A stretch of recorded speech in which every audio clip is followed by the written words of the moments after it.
All right. Hello, everybody. Welcome back to another one of my interviews here on Drip Talk with Blake the Snake Roberts. Today, I have a very special guest. He is a former pro wrestler who has wrestled and worked for the companies WWF, WCW, AJPW, NWA, SMW, UWF, SAPW, and much, much more. He is Mr. TNT, the American Eagle, Tommy Barrett Angel. So we will get him on in here, and then we'll start on with the interview. What's up, Blake? Hello, what's up? How are you doing? Blake the Snake. I love it. Yep. I got my name from Jake. Second generation. Right. And now I use this name, Blake Roberts, in the company I work for. So, awesome. Yeah. Well, I thank you for taking your time out to do this. It's a pleasure to have you on here. Thank you for having me. Of course. All right. So I'll ask you first, when did you get into the business and what made you want to do it? I was in the military when I started watching. I never really paid attention to it. I joined the military at the age of 17. I went into the Army at Fort Bragg, 82nd Airborne Division. But on the weekends, there was a bunch of guys that always watched wrestling. And I was trying to figure out what the big deal was. And it was world-class wrestling. So Kerry Von Erich was the guy I gravitated towards. I'm like, that guy's got it. I want to be like that guy one day. And it became a ritual. We started working out in the gym and then, watching the wrestling on the weekends. So we'd horse around and, come up with our own little wrestling names. And then after a while, it's like, you know what, that sounds pretty appealing. So long story short, I got out of the military to pursue wrestling. Nice. And who are some of the people that helped you get into the business and helped you trainers wise? So when I was living at Fort Bragg is right in Fayetteville, North Carolina, and then Cumberland County Arena was where all the wrestling events came to NWA, and that was the old school Ric Flair, the Four Horsemen, Dusty Rhodes, Midnight Express, Rock and Roll Express. And we go down there, a bunch of military guys with our, we stood out, we were a bunch of jacked up guys, steroids, talking smack and taunting the wrestlers. And they'd always have the baby face and the heels would come out in different ends. So we were always near the baby face side. We'd go down there and ask, come on, man, how do you get into business? Come on. They're like, yeah, whatever, you'll never make it. And Gene Legan and Don Kernodle were the two that I saw a couple times consistently. And they were the ones that actually gave me the advice. And my other buddy said, there's a school that's going to open up in Mooresville, North Carolina, just outside of Charlotte. And they're going to have a tryout. You can do that. That's all I can tell you. Here's a number to call. It was the office to Crockett Promotions, which was down right off South Boulevard in Charlotte. And so we kept calling.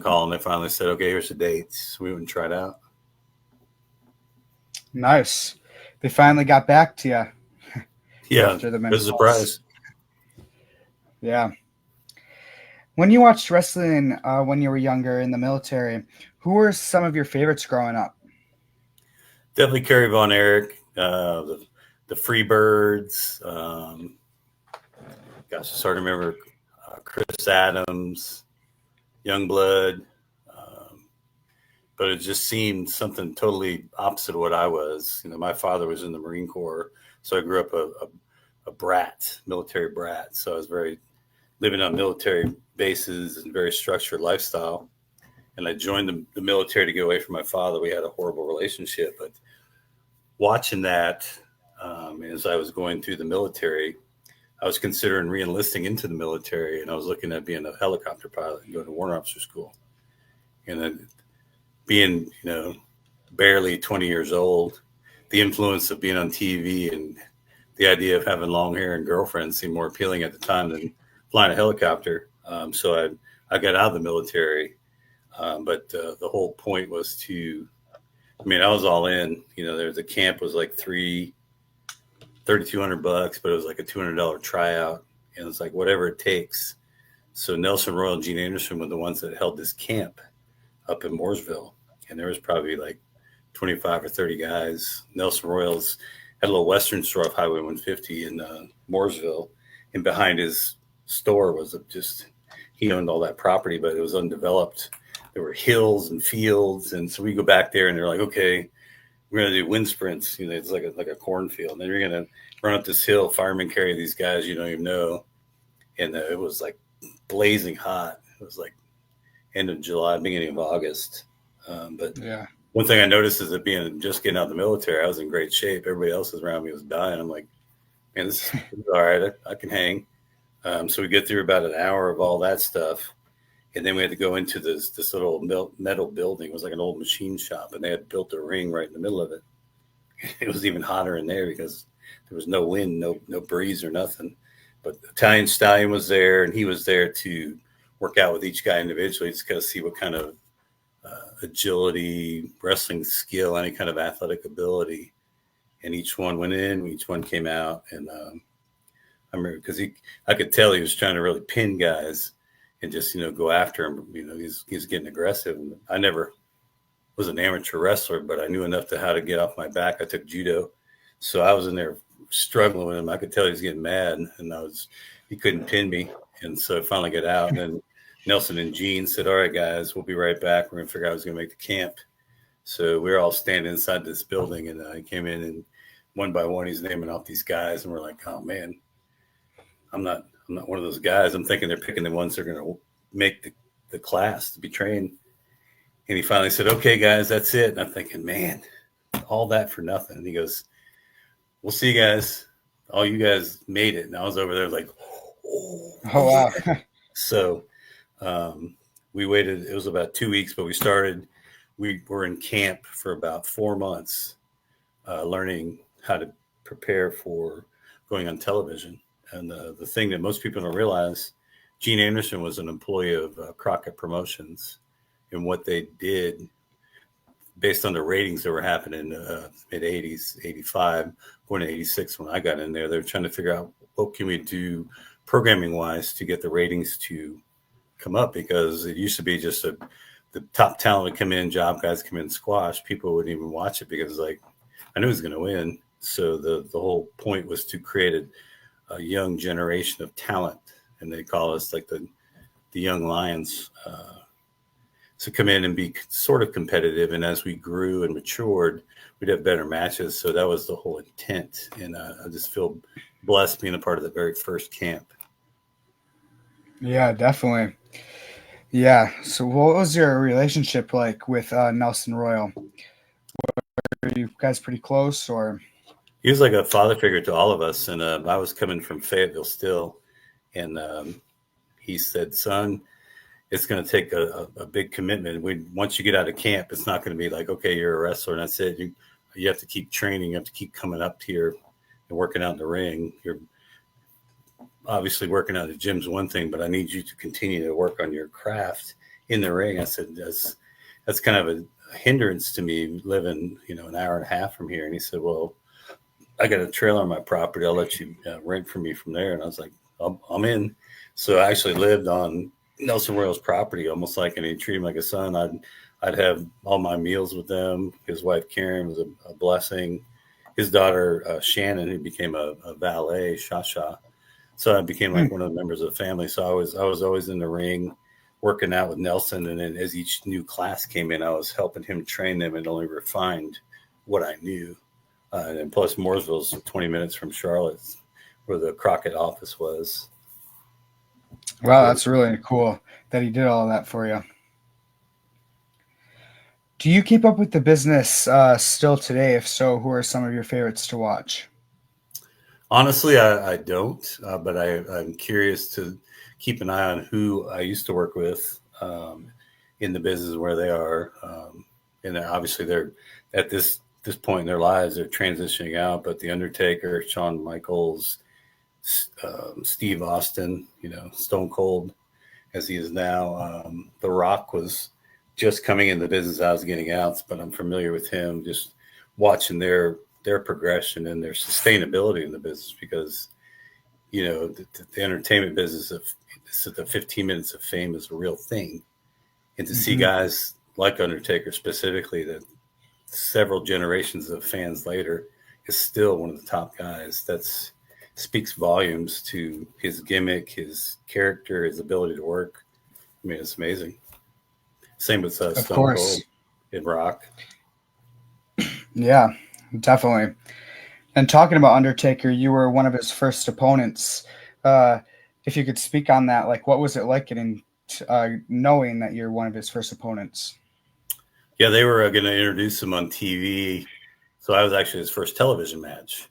And if you listen to the broadcast, it's on YouTube. It'll say, here's our first look at The Undertaker. And Vince McMahon thought it, I'm guessing just based on my name, Tommy Angel, if you listen to the commentary coming in, and his opponent, Tommy Angel, maybe he'll be flying with the Angels at the end of his match.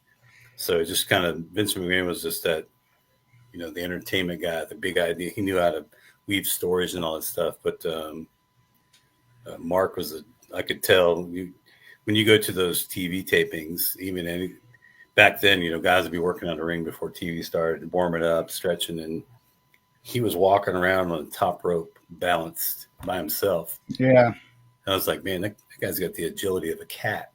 And so when he finally said, okay, you're going to be wrestling him in this match, in this hour of taping.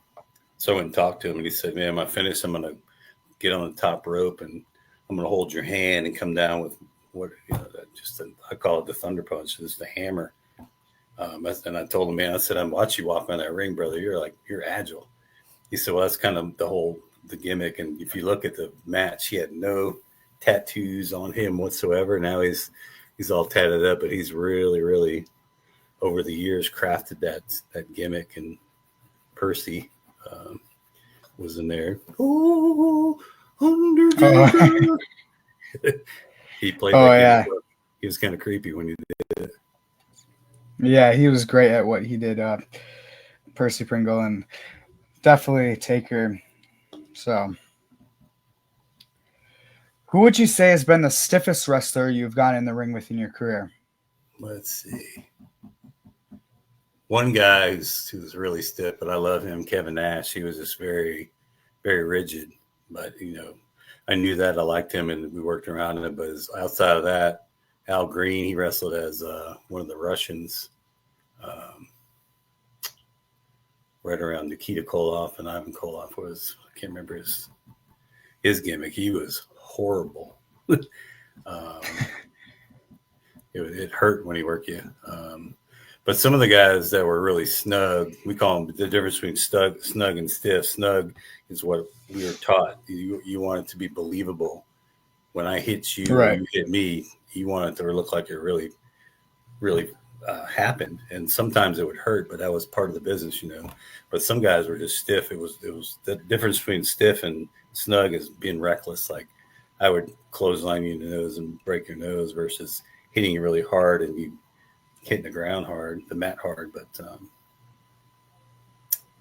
Van Vader, he tried to be stiff on purpose. He tried to hurt job guys. And there was I remember Sid Vicious and the Word Warriors both had words with him different times about, take care of the boys no matter what level they are.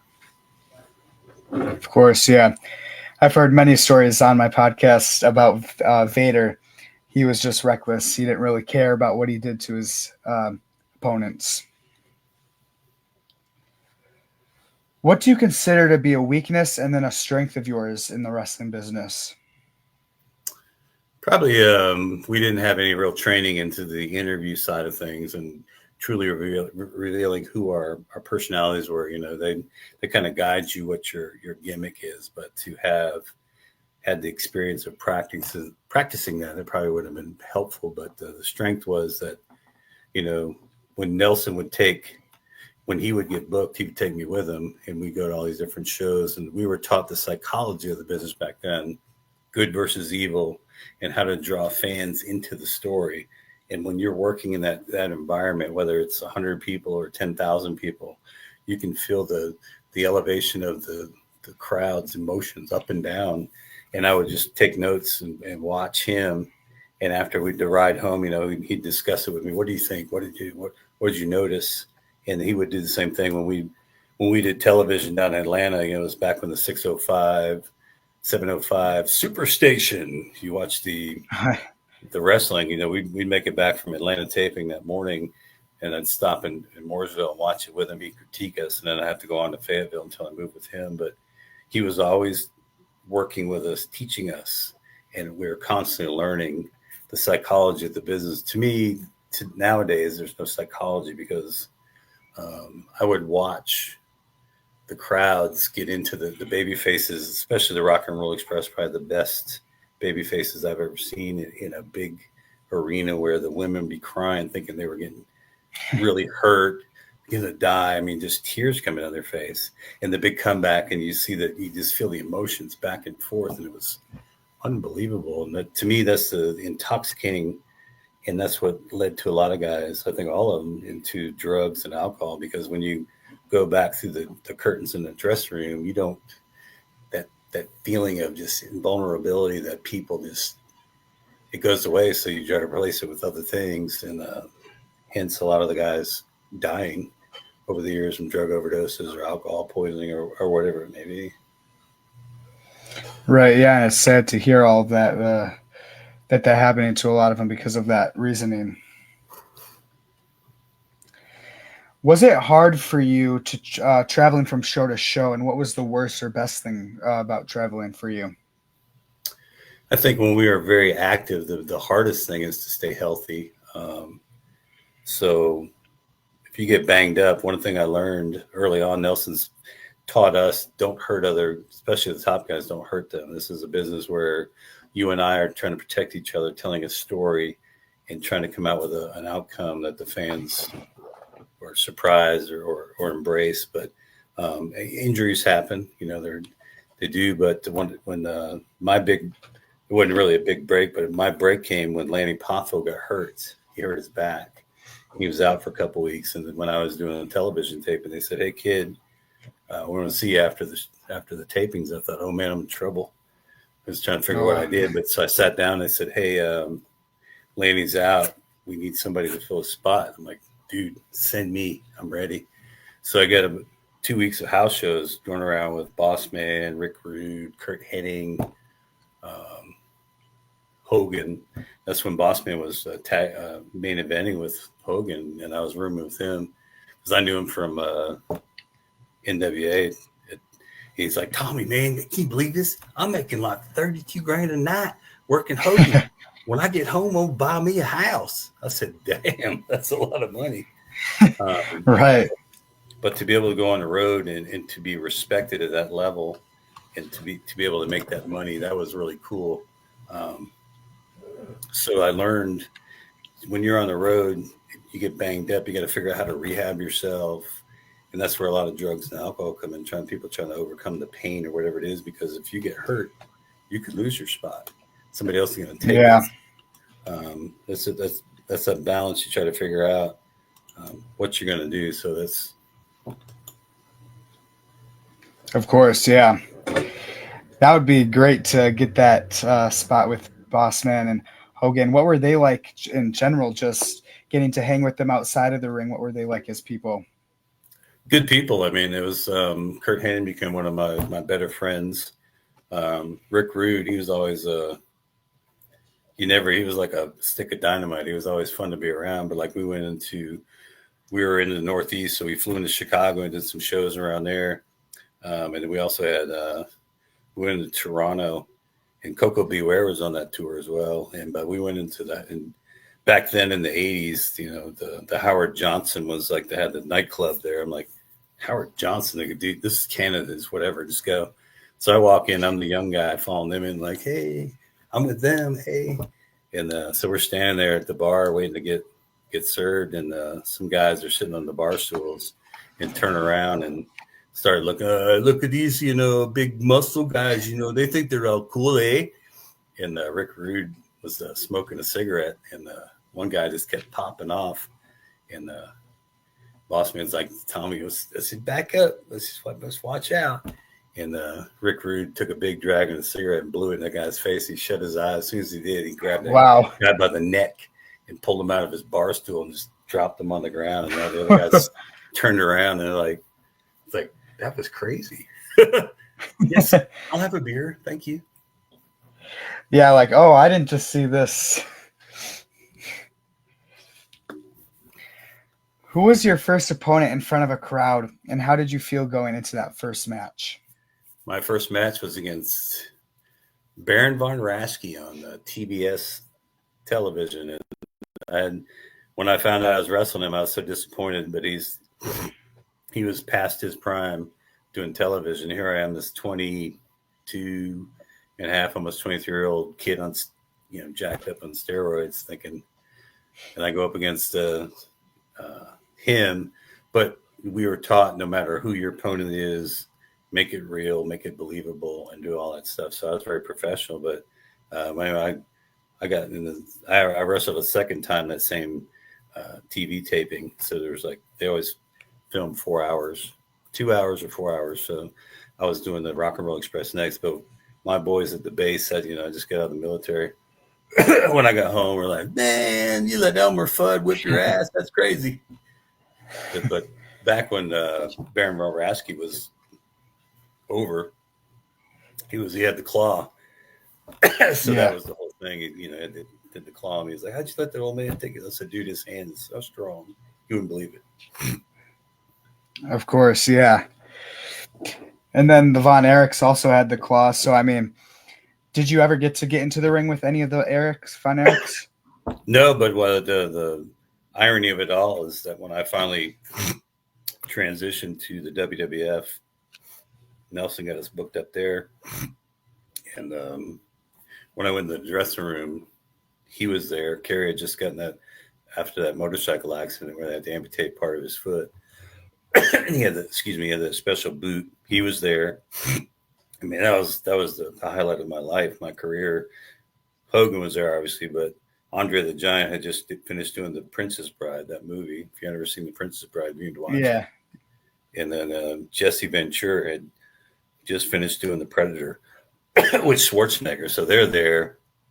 And Nelson always told us when we went to these TV tapings, we were trained to be job guys, if not lack of a better term, but to put guys over. And as you work your way into the business, we had aspirations of being marquee talent, but to conduct yourselves professionally and don't draw attention to yourself. So we were just taking it all in. But man, all these guys, but Kerry Von Erich, to me, I was like, this is the guy, this is the reason I got in this business, and I'm in the same dressing room with him. That really filled my tank. It was awesome.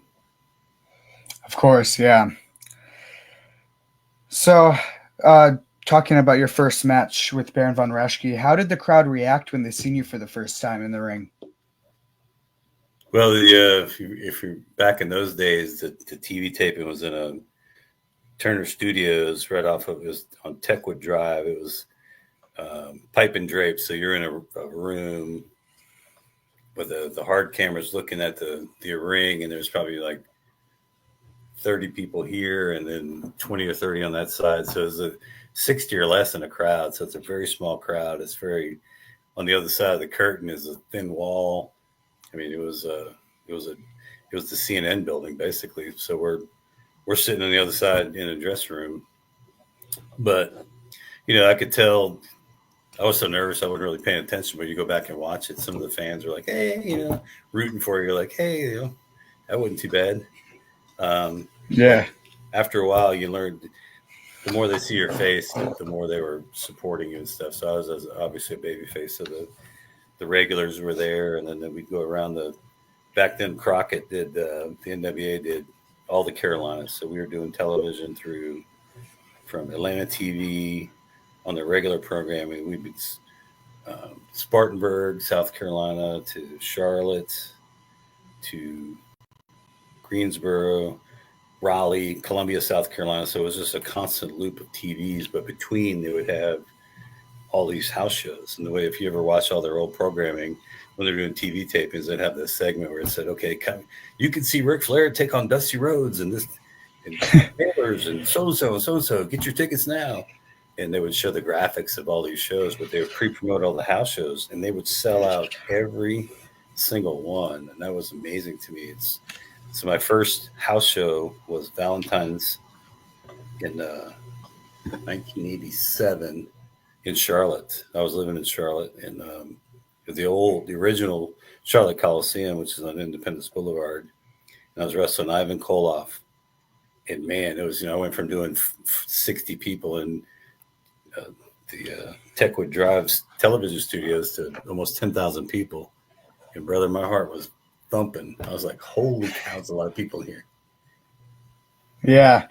Going from the small amount of people to the big amount of people is definitely a upgrade of just wow. So if you could go back in time and wrestle anyone that has passed away, who would that be? That I never wrestled before, or just anybody if that Anybody. I wrestled some great guys, but someone I never actually wrestled.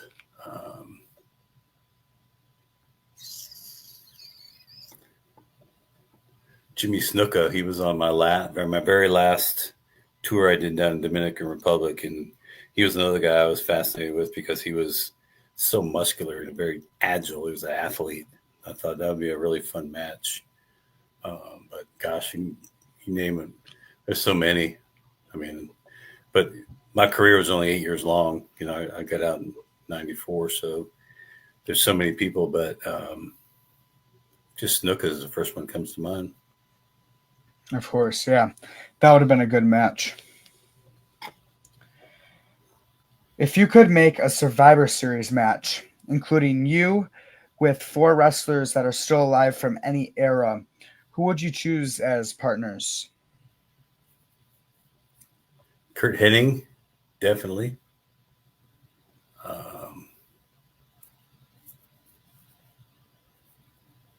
Steve Austin. So the 4-man tag team, or just is that what you're saying? Yeah, basically in like a steel cage match. Definitely Steve, Kurt, Dr. Death, Steve Williams. That guy's a freight train, and Rick Steiner. Yeah, that would be great. Would you rather be in a blindfolded match, handcuffed to your opponent, or a dog collar? Dog collar. At least I can see what's going on. Right. Handcuff, you wouldn't be able to move much. No. Is there any time a fan has seen you in public and got like super surprised and or excited in your career? Oh yeah. More so the sooner I got out of the business, when I still had hair and I still had muscles. But there's still people occasionally to this day, they'll see me and it surprises me. It's very humbling that people still remember that era, especially so many years later. Gosh, I've been on the business for 35 plus years, But yeah, beforehand, when I was younger, you feed on it. Oh, that's right, I'm that guy.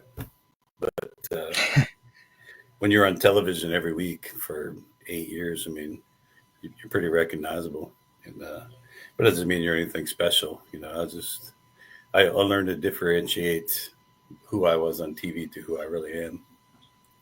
Of course, yeah. When did you decide to cut off your hair, and what made you want to?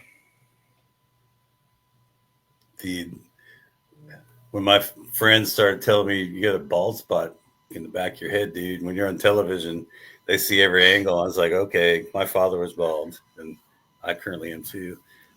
So I cut the mullet off and style it differently, just to be. I didn't want to be that guy, One of the first match I had in WWF. If you want to talk about first matches, is I had Brutus the Barber Beefcake, and they said, "Hey kid, you got nice long hair. We're gonna have a match with him. You might cut your hair." I'm like, "What is he might or is he going to?" And they're like, "Well, he's going to." I'm like, "I don't want to. I'm good." And he goes, "Well, we'll pay you extra if he cuts it." I'm like, "Well, how much is he going to cut it?" And I was like that rigid because I just finally got out of the military and grew my hair out. Like, hey, you just cut a couple, just a little bit off the bottom, but we'll pay you. I said, okay. And we get in the ring and we go through the whole thing. It's about a 3 minute match, and he gets his little, he gets all geeked up. He's got the big cheers. He's getting the crowds working him up, and I'm thinking, oh man, don't get too excited. But he takes out his real scissors and he grabs me and he just does a couple things and throws me down. I'm laying there thinking, oh good, didn't feel like he cut much. And then the crowd's still geeking him up, and he picks me back up and starts chopping my hair. I'm like, no, I didn't. Oh, jeez. I couldn't break character. Like, I don't want to blow this. So he comes out and cuts a big chunk here and there. And they kept telling me beforehand that we had a makeup artist. She'll clean up your hair and you'll be all right. And so I get back to the back and I said, where's the makeup artist? I don't even want to look at my hair. Just help me. She looked at it. Honey, you want me to just make it even it up? I'm like, yeah. She goes, well, you're going to lose about 3 inches. I'm like, no. But back then I could still grow my hair. But the next TV taping, I had the British Bulldog. So if you watch the succession of TV tapings, from week 1 to week 2, you see my hair long and then it gets short. But they paid me $750 extra just to get my hair cut. So I was like, okay, that's worth it. My hair will grow back. Oh yeah, that would definitely be worth it. Yeah. Is there any piece of merch that you have or had that has sold out pretty quickly in your career? I don't have any merch left at all as far as my trunks or boots or anything like that. Just autographs, pictures and stuff like that. And random people reach out to me if I go to autograph signings. It's very humbling just to sign that. But I don't make any money now. I don't need to, but on that. But I'm just thankful that people still remember from back in the mid 80s, Of course, yeah. So you mentioned that you still have your original wrestling gear from your days in WWF and WCW. No, I actually don't. That's the sad thing, because a lot of my friends are like, dude, if you had to, you could sell it. I'm like, well, I don't. My friends that were still working, I'd passed on, or my family members, my siblings and stuff will have them. But other than that, it's just most people today, I've gone through, reinvented myself. I got out of wrestling into the radio business, into the beer business. And when I went in, I was like, hey, I used to wrestle. I wouldn't tell anybody. And they're like, they figure it out. I'm like, why did you say anything? I'm like, that's a job I had. It was really fun, but that's not who I am. But, so I've never been that guy. You know what I used to do? So you're now in radio. Do you still do that currently? No, actually, when I got out in 1994, I was, because it's ironic, because when I got out of the military, I had a choice of going to the Warrant Officer School to fly helicopters or going to the wrestling business. I had no idea what it'd take. My friends and family told me, you'll never get in that business. You don't know anybody. And because of that specific school was started, I was able to get into the wrestling business within 4 months. When I decided to get out of the wrestling business in 94, my dad had just committed suicide, and my heart just wasn't anymore. And he was never supportive of me doing that. He's like, he was the military guy. He wanted me to stay in the military. And so I got out of the business. Nikita's was one of my closest friends then and still now. He just said he got out of the business in the 93 because his wife had passed away. And my dad in January 94 passed away. So I got out. But there's a local broadcasting school in Charlotte, North Carolina. 4 months long, I went to it. And through that process, I landed at the biggest rock station in the South. They had a morning show that had 110 affiliates. So I got into that business, entertainment, no bumps, but I was able to be a marketing and promotions director plus an on-air talent. And that's where I met my wife, who is now my wife. But after she became pregnant with our second child, I got out of the business, went in a nonprofit for about almost 2 years. In 2008, the economy collapsed, and I found myself out of work. And then I managed to get in through the beer business with friends, and I was in there for about 14, 15 years, and that's the easiest work I've ever done. the products sell themselves. It's all about relationships and meeting people. But I've just been blessed having fantastic jobs. But Right. you look at a resume, wrestling doesn't translate well. I was like, what real skills do you have? I'm like, I get, I can act like a fool. I'm funny. Hey, Yep. And I'm sorry about to hear that about your father. well, thank you. If a movie was made about your career, who would you want to play you? You.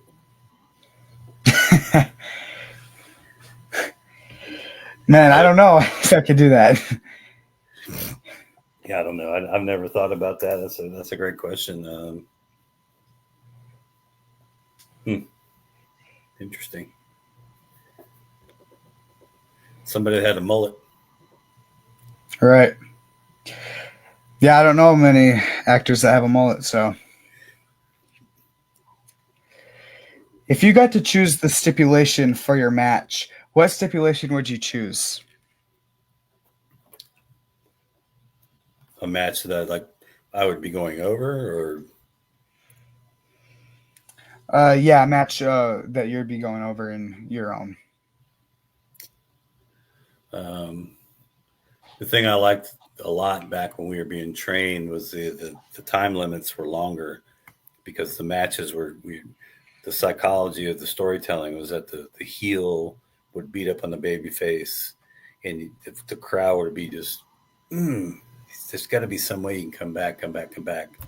The stipulation would be to have a strong heel to just wear me out, where there was no hope and just one last opportunity to get up and get a quick win would be that. It's just because when you watch those matches from that era, when that storytelling was like where the heel just kept dominating the babyface would come back a little bit and the heel would just shut him down. But if you're in that Hmm. or you're watching, you could feel the crowd go up, up, feel it down, up, up, up, and then when the babyface wins, boom. Yeah, most definitely. What has been the funniest thing a fan has said to you before? Where do I start? I remember we were doing a TV taping in Columbia, South Carolina. The Townsend Auditorium. I think it was an old building, but it was small, very quaint. It was one of the regular places, but it was just maybe 200 people, maybe if I could recall correctly. Very intimate.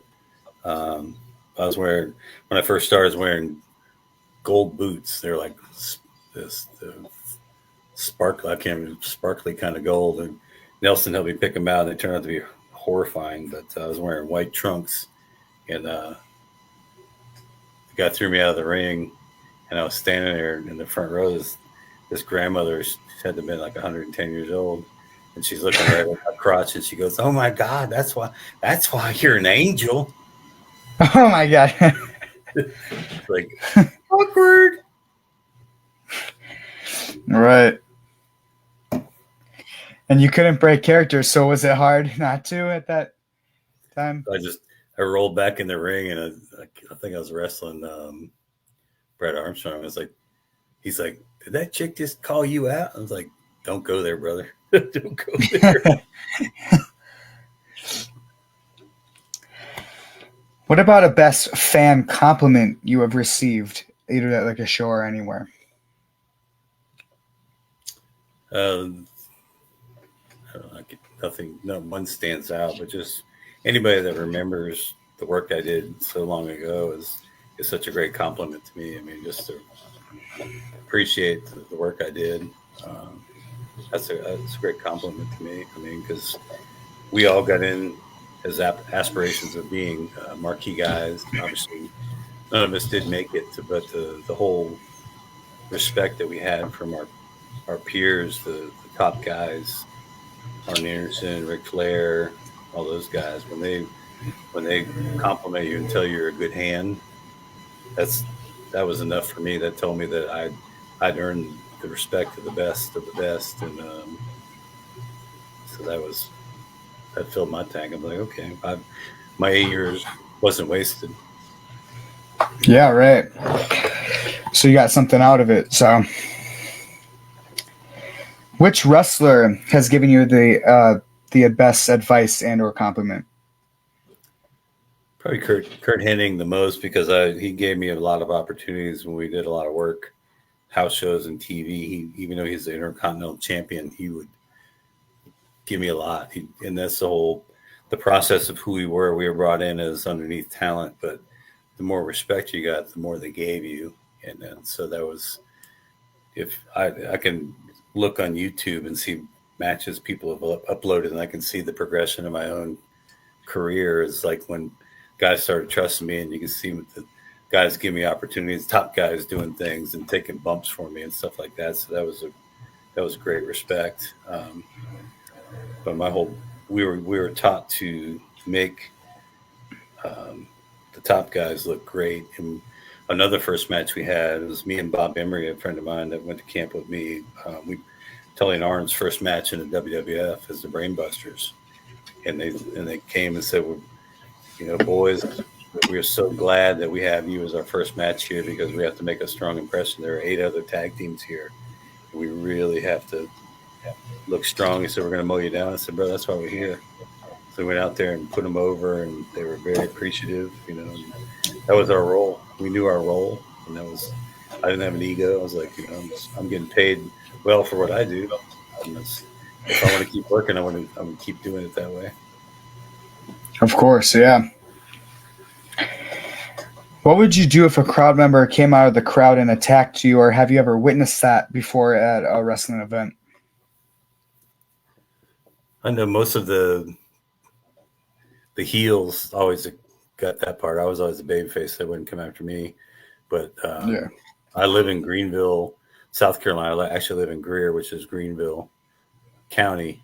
But Ole Anderson was stabbed down here prior to my getting in it, right around the same time I was getting in the business, where he was walking back to the dressing room and a guy in the crowd stuck a knife in him. That's how good the heels were back then. I don't think people get that mad or riled up anymore. Being on my side, you get people touching you. Hey, I love you. But to see the heat that those guys got back when I was in the business was really something to watch, because that's a true heel. Gene Anderson was the guy that was a Minnesota Wrecking Crew. And that was the benefit of having Nelson and Gene train us. We got this perspective of a babyface and a heel. So we understood the nature of both sides of the business. But Gene would always tell us, you don't want people in the crowd cheering you if you're heel. If somebody cheered you, you singled them out and you embarrassed them so they would hate you. You didn't want that. So Yeah. You really had to work at your craft to really do that. Nowadays, it's like, hey. Right. Would you rather join DX, NWO, APA, or BWO? The one I really recall is NWO, and that was some of the guys I work with. That was pretty cool how they did that. Yeah. And like different versions of NWO, and then there was multiple different members. Yep. Yeah. If you could have any band or singer perform your theme song, who would you want that to be?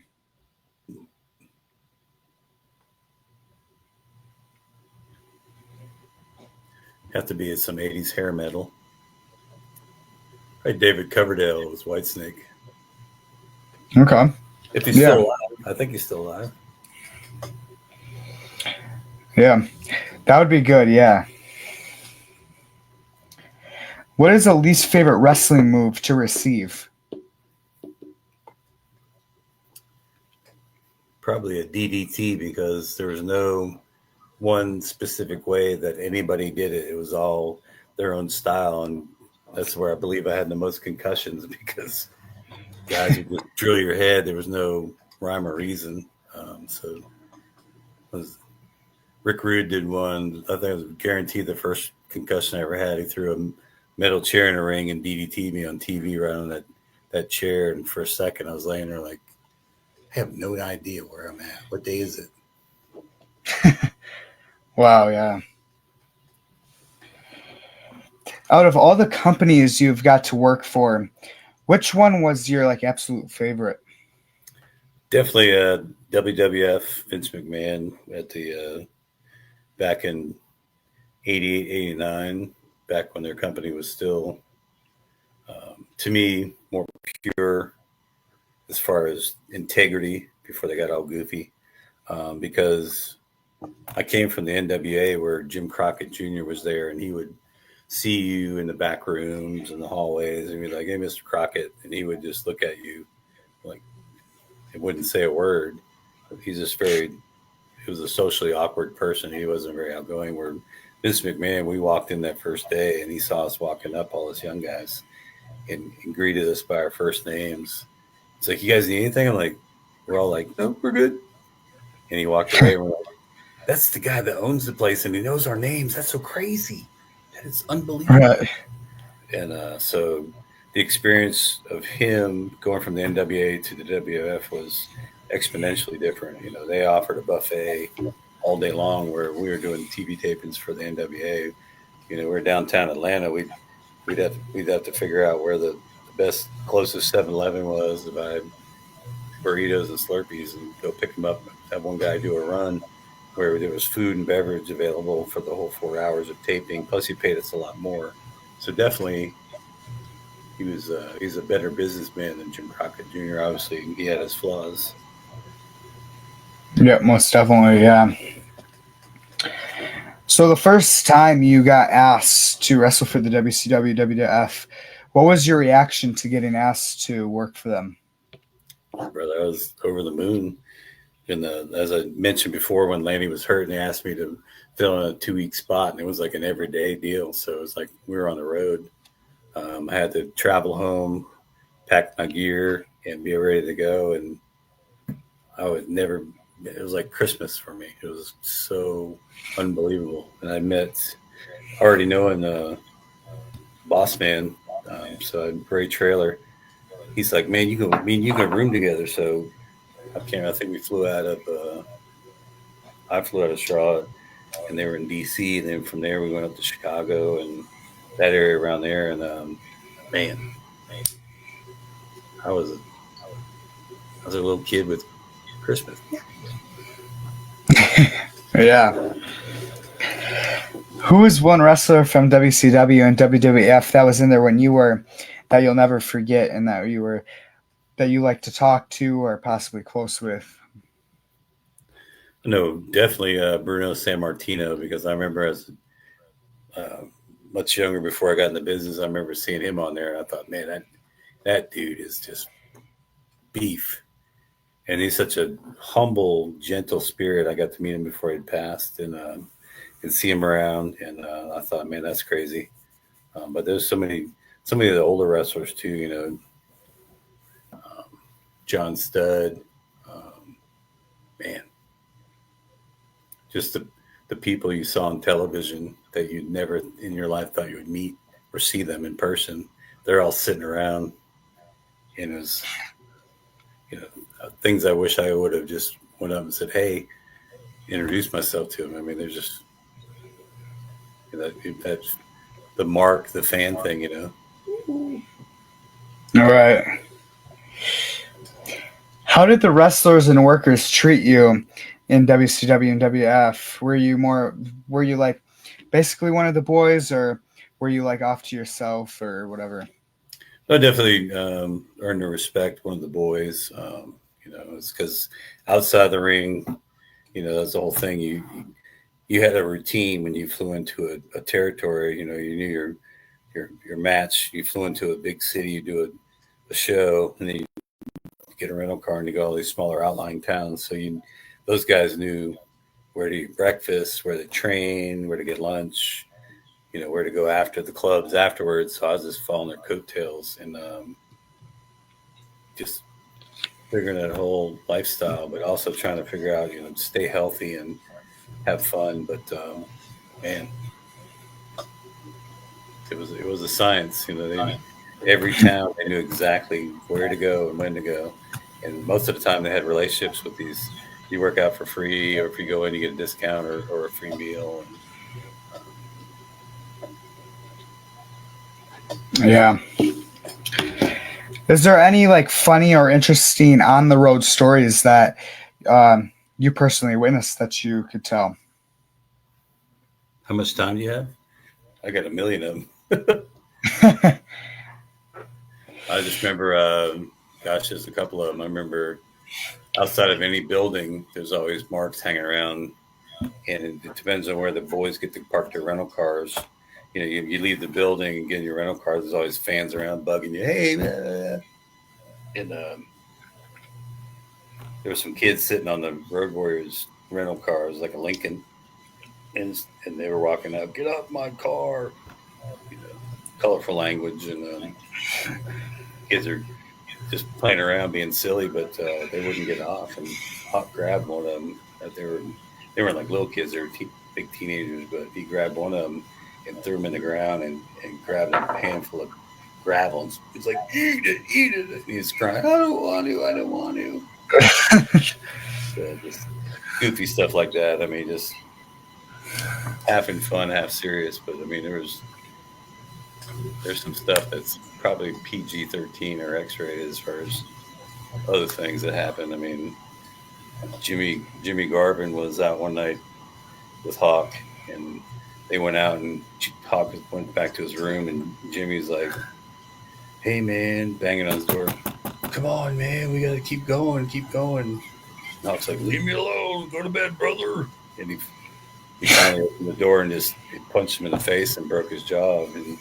And for the next couple of weeks, they worked that into the interview process. Jimmy had his jaw wired shut because they broke his jaw. Wow.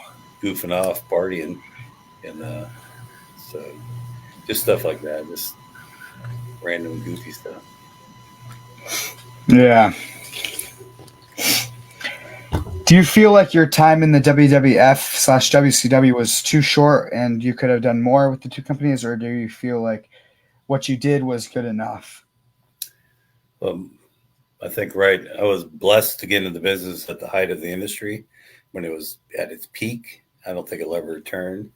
And when I was getting out in '94, the business was kind of trending down. So, and my father always told me that 15 minutes of fame is a real thing, and it's true because no one's gimmick and personality, you become useful or useless after a while. So I think my time was perfect. I reinvented myself and had a great radio career, and I got out of that and had a great career in the beverage industry. And this September of this year, Lord willing, I'm going to retire. So I've been able to do a lot in my life.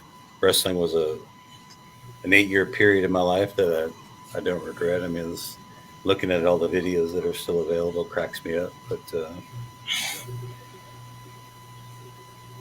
yeah, because there's a lot of videos of your work still out there and that you can watch. So, and I haven't posted any of them. They just randomly show up. Yeah, I don't know. So a lot of people just get them. I don't know. Before working for WCW, you worked for WWF. Well, you kind of like shifted gears here and there with in between the two. So what was the switch like between the two? Was there any differences between the two companies that you could tell? Major, because the NWA became the WCW, and that was the transition from Turner Broadcasting and Eric Bischoff coming in, and the whole transition in WWF, because they were sued by the World Wildlife Foundation, became the WWE. So there was all back, and so I was back and forth, almost like a free agent would be, and at my level, it's a lot easier because there's no contractual agreements. I was just working when there was available time, but the transition was, I always thought the North End, WWF, WWE was always a bigger, the bigness of the business. They were very more professional. I mean, they were still bigger crowds. The NWA, when it trailed off the WCW, they weren't selling out like they were when Dusty Rhodes was a booker and Four Horsemen and all that. So that was the best of both worlds. I was able to enjoy both sides, but my favorite time was always WWF, WWE. Of course, yeah. If you could go back into the wrestling ring right now to have one more retirement match, who would you like to have a retirement match against? In my current body, Yeah. brother, nobody. I am broke down, out of shape. But if all things given, probably Ricky Steamboat. I mean, that guy was the low. Him and Ric Flair always had the best main event matches. But Ricky, I never had a chance to work, and he was just so he was a perfection. He was so fluid the way he moved, and he drew people into his matches. Ricky Steamboat would be somebody I always wanted to work. Yeah, that would have been a good match, yeah. So I heard a story on like another podcast. If you could tell here about the story of Jake Roberts' snake in the shower during an event. Yep, yep. How apropos for Blake the Snake Roberts. Yeah, the one of my first house shows for WWF when Lanny Poffo was out was back at then. The Auburn Hills was the brand new arena for Detroit, brand new. We were like the first time WWF was there. It was an immense building, and we get in there, and the ring looks so far. You get there early. The ring looks so far away from your dressing room from both sides. I'm like, dang. So I had this bright idea that I'm gonna kind of jog to the ring with my ring music, whatever. I can't remember what it was, but it was a big crowd, and I'm wrestling Iron Mike Sharp first match. The heels are over there. I'm on the babyface side, and I'm grunting. And they had those. If you ever remember those steps going in, they had that iron grate each step, metal, reinforced metal, and I tripped, and my shin hit it right above my boot, and everybody could hear the crowd just like laughing. I'm like, I'm trying not to cry. And I'm like, I meant to do that. I'm good. So I go through the whole match with Mike. We had a good match, and I'm heading back to the dressing room, and I hear the shower. I'm like thinking to myself when I'm undressing, like, on the first match, who's in the shower? That's crazy. So I walk in there, and I walk around the corner, and some steam's coming out, and I step in, and there's a big old python on the ceramic tile, like he's swimming, and I slipped and dropped. I fell to the ground naked and kicking and screaming, ah! And right outside that dressing room, goes something on the concourse, and the security guard's looking at me and goes, what's your deal, dude? I'm like, there's a snake in the shower. And he goes, you're naked. I'm like, So I grab my towel. I'm like, dude, what's going on? Jake gets over. What are you doing, brother? You're freaking my snake out. I'm like, dude, I'm freaked out. I go in the shower, and your snake is. He goes, I'm just getting exercise, man. You lived in a bag and traveled by aircraft. You wanted to get some exercise. I'm like, smarten this up next time, brother. Next time you won't put your snake in the shower, because that freaked me out. But it's all good. Yeah. Yeah, because who would want to shower with the snake? I mean, geez, that would. Especially if you're naked. Yeah. I mean, I fell down. I was in the shower, laying there, looking across the tile at this snake. I was like, I couldn't get out of that shower fast enough. It's one of those big, 20 shower tap things. It was huge, and there he was. Yeah. This ain't cool. Was that like one of his original snakes, like Damien or Lucifer, or was it just like a borrowed? If you know of the. I think it was it had to be one of his originals, because I think it was 88. I remember one time the story of that the airlines lose your luggage. They lost his snake. So snake was in another location. So he had to find Columbus, Georgia. He had to go to a local pet store and find any kind of snake. And the only thing they had was an albino cobra that was fangless. And he jeez. And so he was just going to go out there and put the sack down and do that. But the Steiners thought it'd be funny to let that thing out in the dressing room. So it's an old building in Columbus, Georgia. So it's like the hallways outside the main part of the arena. So we're all sitting in middle chairs, and it's like a school building. All the doors had those metal bars you push open to get out if you want to exit. And I see a couple guys put those old chairs. There's you put the legs through the push bars so you can't get out. And I'm thinking, I'm getting a little uptight because I'm being in the military. I'm observing everything around me. I said something's getting ready to happen. And I told my buddies to watch out. All of a sudden, lights go out, and then you hear that snake hissing and people down. The snake's out. So we're standing up on our chairs, and you hear people knocking each other over, and it's evening time, so the light's not really coming in through the glass doors, and they're trying to get out, and they're banging, and finally somebody turns the lights back on, and Jake grabs the snake and says, "You don't have teeth, you bastard! You're scaring the snake again. Leave him alone." But there was 20, 30 of us that were losing our minds. So you hear that snake go by, it scared you to death. Yeah, because you never know. I mean, you don't know if it got fed, so.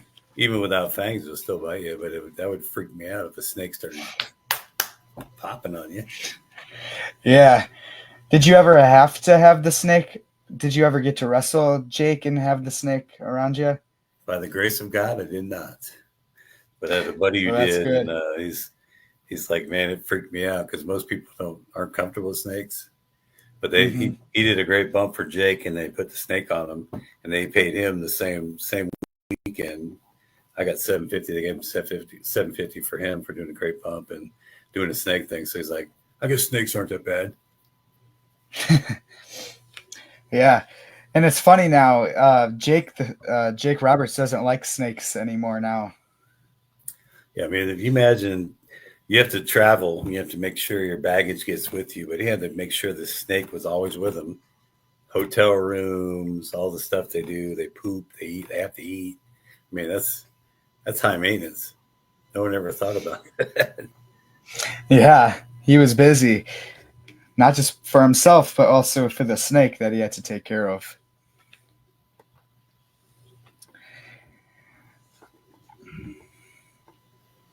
So you got to team with the late and great Tommy Seabolt as TNT Express. What was it like getting to work with him as a tag team, and what did he mean to you as a worker in the ring? Gosh, me and Tommy were we were like brothers. He came through Nelson's camp. I think it was like the third or fourth class that came through. But originally Nelson started the Atlantic Coast Wrestling around the same time we started doing WWF television. He wanted to put us over as main eventers in his regional TV, and he also encouraged us not to go back to WWF because I don't want you being beaten on their TV and me putting you over an hour. So that was a big discussion and a kind of a separation of time from WWF. But Ricky Nelson and I were paired up originally to Atlantic Coast Wrestling, and I thought we did well together. And Nelson came in one night and said, "I'm getting ready to bring Tommy Seabolt in. I want you to wrestle with him." Because Tommy was twice the athlete I was, just very athletic, just much leaner.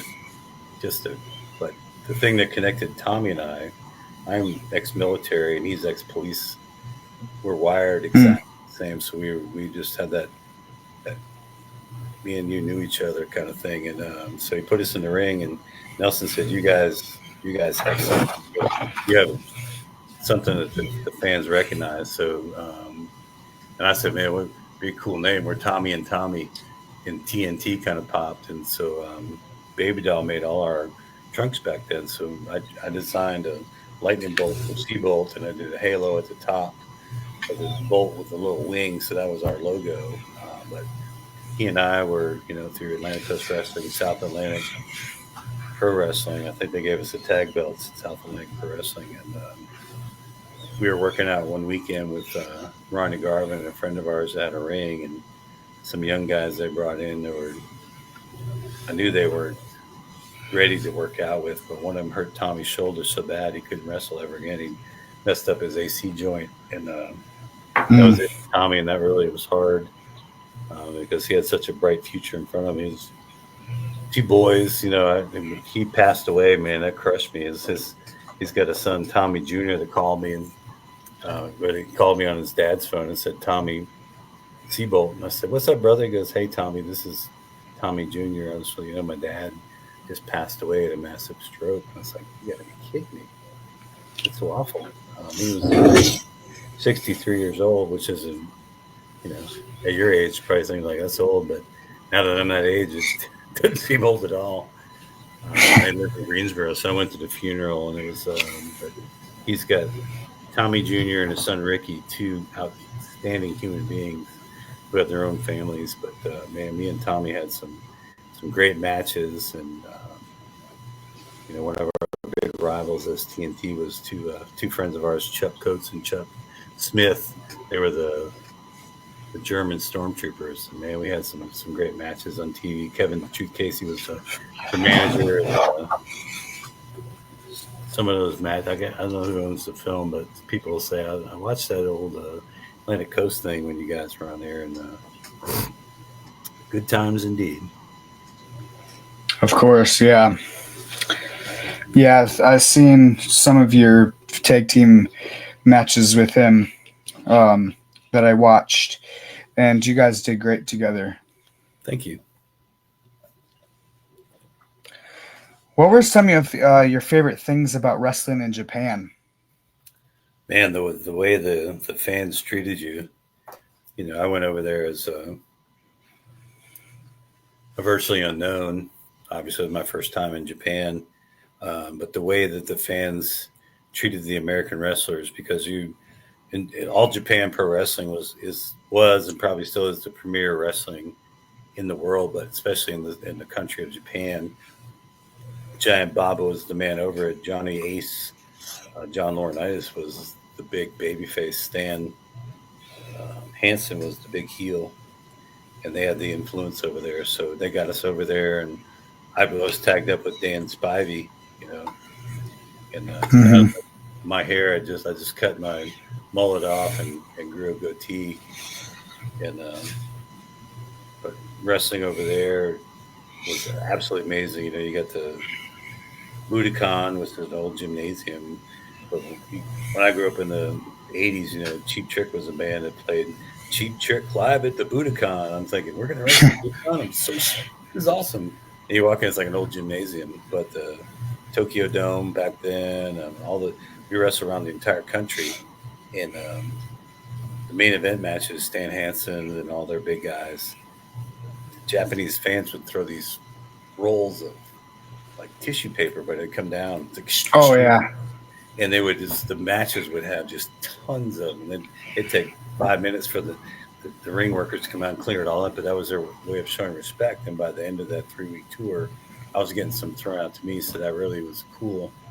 But the fans over there are so dedicated. When we get off a tour bus in each town, they come up and they humbly bow.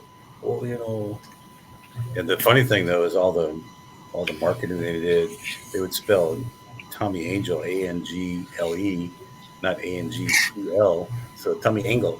They said Tommy Angle. It was Angel. But man, what a great experience! I mean, so much fun.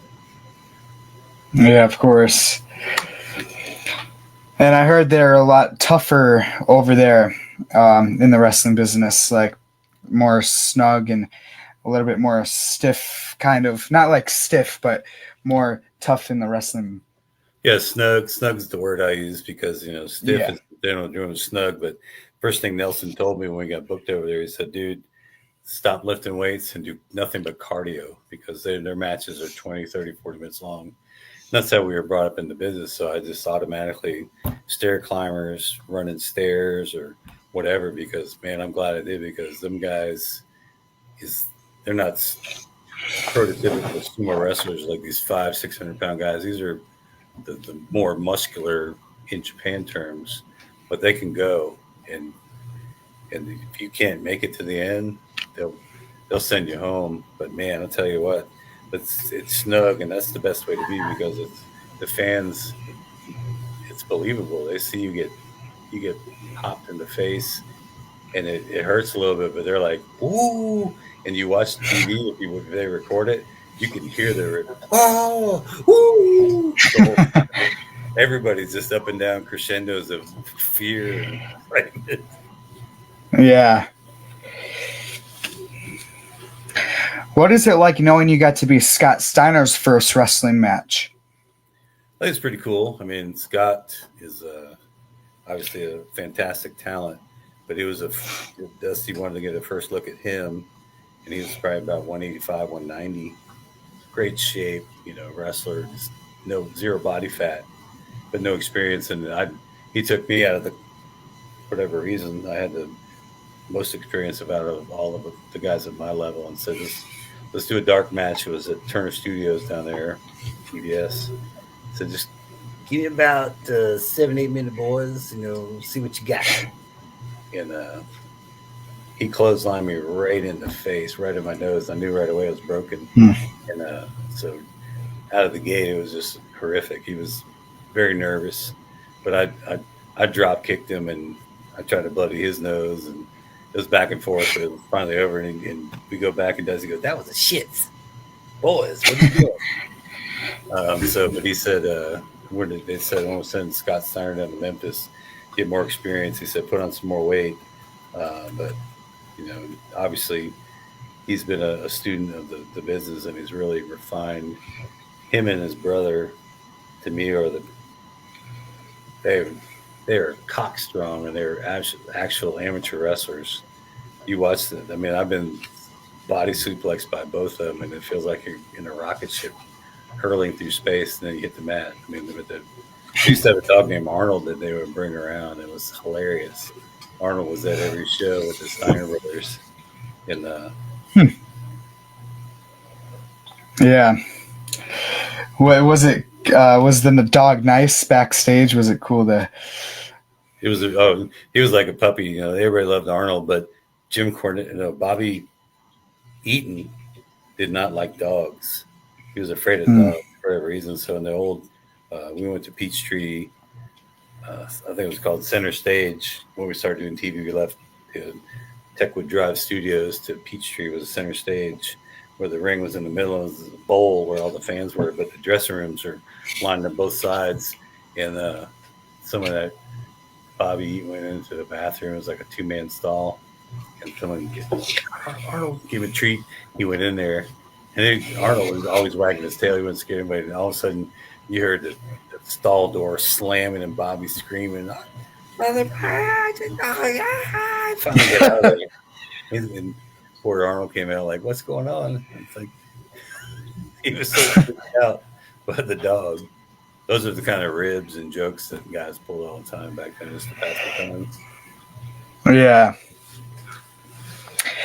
If you could have wrestled anywhere in the world that you never got to, where would that be? Probably Madison Square Garden.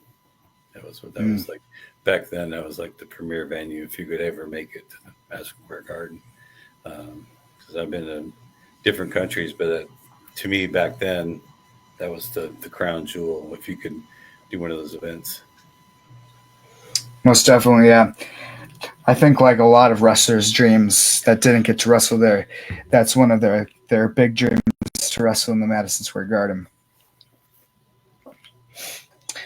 What was your most favorite venue you've got to wrestle at in your career? Gosh, there's probably several. Just for the historic value, Dorton Arena in Raleigh was one of them because it's just this agricultural center, such a unique building. If you've ever been in there, one side of the building is just a big arch of glass, and it's like a dome. And so the main crowd is always over there. And one time we had a house match. It was can't remember what they called it, but basically it was a pole match. They put a bag of money on top of the pole. I mean, as we go through these towns, they'd pick somebody different to win it. So like, okay, Angel, you're going to get the money bag tonight. I'm like, okay, whatever. And we're out there at the Battle Royal, and we're back and forth. And somebody goes up, then we pull you down. Somebody goes up, and the ref's like, okay, go. So I'm climbing up, and some clown grabs the back of my trunks and just like jumps off the ropes and pulls my trunks down to my knees, and everybody Oh, jeez. on the front of that, there's like, that's what the 90% of the crowd is, and they're looking at my junk, and I let go of the Oh my pole, God. take a bump, and roll out of the ring onto the floor. I'm trying to get my trunks up, and I run all the way back down to the dressing room, and they're like, you didn't get the bag. I'm like, dude, I was exposed. I didn't care about the money. So they're all laughing like, that's Well, But that's crazy. that building is so historic. I just thought that was always cool to wrestle there, because when you go down in the dressing rooms, it was weird because they had spiral staircases that went down to a very narrow dressing room, but it was just a unique building. Right. Yeah. Would that be like one of your most embarrassing moments in your career? If that Would happened? be it. Yes, that would be it. Yeah. During your time in WWF and WCW, have you ever seen any like backstage heat or brawls go about? If so, what is like the worst one you've seen? Oh, brother, all the time. I mean, our first match was our second TV taping in New Haven, Connecticut. Maybe I can't remember where it was, but we're walking in, and all of a sudden, Davy Boy and the other British Bulldog come running around, and the smaller one's holding his mouth. Where's he freaking at? Where's he freaking at? Oh, kill him! We'll kill him! He knocked my tooth out. And the Rougeaus and the British Bulldogs that had heat with each other. The Bulldogs were infamous for pulling major ribs on people, like stuff that would like ruin suits or just cause you to pass out in public airports, kind of stuff like that. So, but something happened, but one of them went up and punched the smaller one in the mouth and knocked his tooth out, or two teeth out. Oh. And people were, at first we thought it was a work, and it wasn't, because it was real. So Vince found the Rougeau, sent him home, told him, you go back to your hotel, the Bulldogs go back. It's like, holy crap, that's real heat. It was like second, I think it was the second time we were actually there and saw that. But there's a lot of backstage heat and people egos. Yeah. Where Paul Orndorff whipped some ass back then. Big Van Vader with flip flops. Yeah. So I'm gonna ask, like, what was it like to share the ring with? And I'm gonna name a wrestler, and what was he or they like in the ring, and either like share how was it like with them, or like share like a quick story about them. I'll name like a few wrestlers here and there. All right. So first, what about Red Rooster Terry Taylor? Love Terry. Always very animated, very talented worker. Always fun to work with. He always gave me an opportunity, but he was to me, he was never used to his fullest, because I think he was misunderstood. But great personality, great talent. Yeah. Kevin Sullivan. Man, same thing. He was fun to work because he was crazy, but you knew there was a method to his madness. He was all this and that, but he always brought the best out of whoever he worked with. So I enjoyed working with Kevin. Yeah. Sting, just a consummate professional, just a unbelievable athlete, very giving as far as working with you. He wasn't worried about it. He didn't have an ego. Moondog Rex. Old Moondog. He's old school, but he thoroughly enjoyed the gimmick he had. He hit me with the bone a few times. They had soup bone. We call it soup bone. Yeah. Chris Benoit. Is there any times you cross paths with him? Not in the ring, but just being around him through being around him in WWF and out of the business, coming back and visiting locker rooms when he was WCW, and just seeing the transition. But my interaction with him in WWF was when, obviously I was like a elevated enhancement guy, but he was still about 185 to 200 range, and there was always guys playing cards back then, and he was always kind of quiet but cool. And then next time I saw him in WCW, he gained a lot of weight. In that time, I'd seen him a couple of times and said, "Hey man, what's up, brother?" He's like, "I'm sorry, I don't know you." So then Tommy Angel goes, "I'm sorry, I don't know you." I'm like, wow. And a couple of guys grabbed me and said, "Man, it's not you. It's just, I think he's starting him. The CTE starting him." That's when they started figuring out all these concussions really adding up. But to me, he was what a great worker. He was a technician. He was obviously a shooter in his body, but mentally, just understand what happened is just hard to wrap your mind around. Of course, yeah. Were you ever around Nancy Benoit there? Kevin Sullivan's, yeah, when she was his valet. Yeah, she was very quiet, very nice person. I saw you were doing a podcast with another guy. I was watching that today, the Grew Room or something like that. You guys were talking about Popo or Randy Macho Man and Elizabeth and how protective he was. That was a relationship that was really crazy, because when we were told, Nelson smartened us up, he said, "Here's the deal with Randy and Elizabeth. When she comes walking through dressing room, sometimes based on the building you're in, there's no other way, so it's walk through." She would walk through and he'd smile politely, but nothing suggestive. But he'd be behind her, just looking at every guy like, "Who's looking at my girl?" It was weird. Yeah, that dude's totally insecure. But Nancy was very, very quiet as well, just behind the scenes. You'd never know she was there. Mm-hmm. Ric Flair. Love the guy. I'm getting ready to move back to Charlotte. My family is, we lived out in Greenville, South Carolina. And my wife just started her first day job back in Charlotte. So there, all those guys are from there. I've lived down here for 15 years and we're going back. But to be able to reconnect, I mean, he's got all the stories, people hear about it, but he's a kind, gentle soul. He's got his demons, but man, he will give you the shirt off his back. Love the guy. Very generous. Of course. Got nothing bad to say about him. Yeah. Scotty Flamingo, also known as Raven. Man, love that guy. Fun to be around. He's a great worker. Yeah. Billy Jack Haynes. Very few interactions with him. I was one of the other people that I was amazed with, kind of like Kerry Von Erich, just the aura he had. Portland, Oregon. He was bigger than life. Being around, seeing him, I mean, that dude, something else.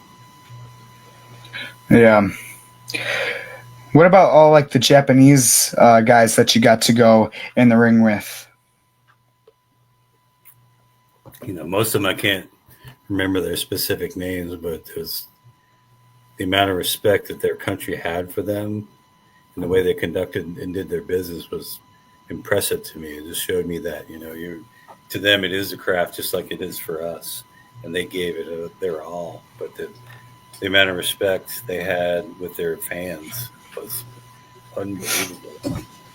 We have fans in America, but the way they're treated, it's kind of a little different, Yep, definitely. Raymond and Jacques Rougeau. Those guys I love those guys. They're great workers. I had several tag team matches with them in the WWF, and great workers. Just fun to talk to.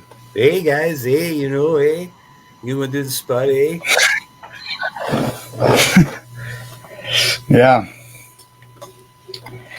All right. Let's get back to the questions now. Um, what usually got you hyped for a match that you were going to be in? I think just like when I learned when I was jumping out of airplanes, you always have those butterflies.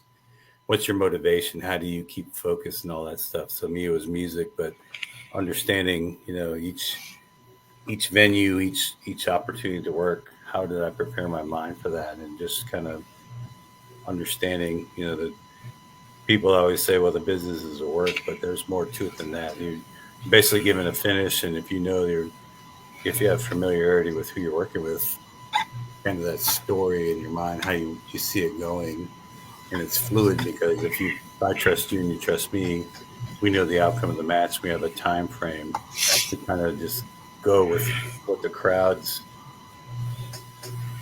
asking for, just their emotions. So to me, it was like a dance. You just have to really put your mind and thought into it, just tune everything else out for a brief moment and just focus on how can we tell that story, whether it's 5 minutes or 30 or 40 minutes. And just that was the craft to me, is like, I want to give it, whether it's, Nelson always said, was whether it's one person in there or 5,000, 10,000, always give it your all. And if he said, when you're selling, make sure the person that's in the back of the arena can understand why you're selling or what you're selling. So it's all about projection. It's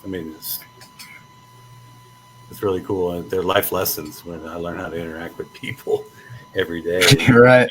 apply some of the same. It's not like working them, but they just. Hmm. What was your favorite thing to do after all your matches? Obviously go out in local areas and be celebrated by fans. Look at, hey, I'm with the famous guys. We just wrestled.